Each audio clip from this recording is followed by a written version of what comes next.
अध्यक्ष मल्लिकार्जुन खड़गे ने कहा कि लोकसभा चुनाव जीतने के लिए आपसी मतभेदों को भूलकर एकजुट होना होगा।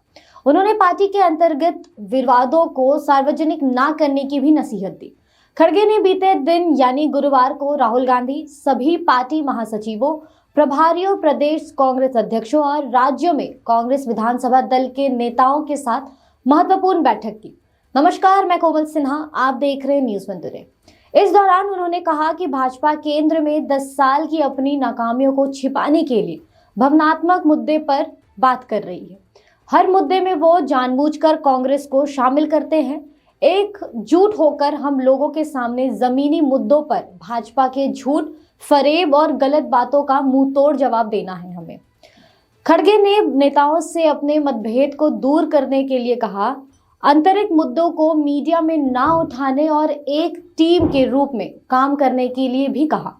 उन्होंने कहा कि रात दिन परिश्रम कर 2024 के लोकसभा चुनाव में हम लोग वैकल्पिक सरकार देने में सक्षम होंगे।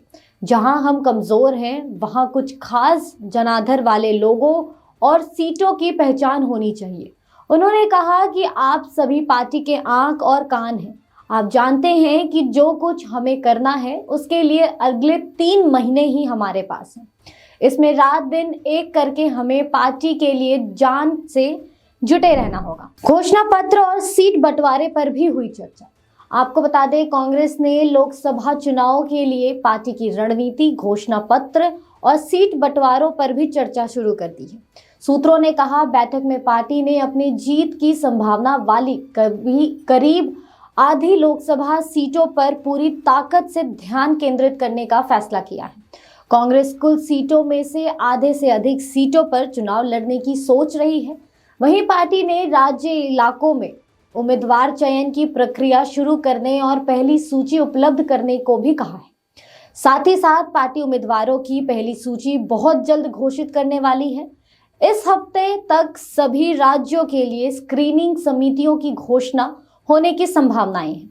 पार्टी ने घोषणा पत्र तैयार करने के लिए भी चर्चा शुरू कर दी है, क्योंकि इस संगठन में समिति की पहली बार बैठक हुई। राहुल गांधी की भारत जोड़ो न्याय यात्रा के दौरान 67 दिन में 6,713 किलोमीटर से अधिक की यात्रा भी की जाएगी। बस के जरिए और पैदल भी ये यात्रा तय की जाएगी। साथ ही साथ इसमें से 110 जिले, लगभग 100 लोकसभा सीटें और 337 विधानसभा क्षेत्र शामिल होंगे। कांग्रेस महासचिव जयराम रमेश ने ये जानकारी दी है। उन्होंने कहा कि भारत जोड़ो यात्रा ने पूरे देश का माहौल बदल दिया था और कांग्रेस के कार्यकर्ताओं ने नई ऊर्जा भर दी थी। यह यात्रा पार्टी और देश के इतिहास में मील का पत्थर साबित होगी। इंडिया के नेताओं को आमंत्रित कर रहे राहुल गांधी।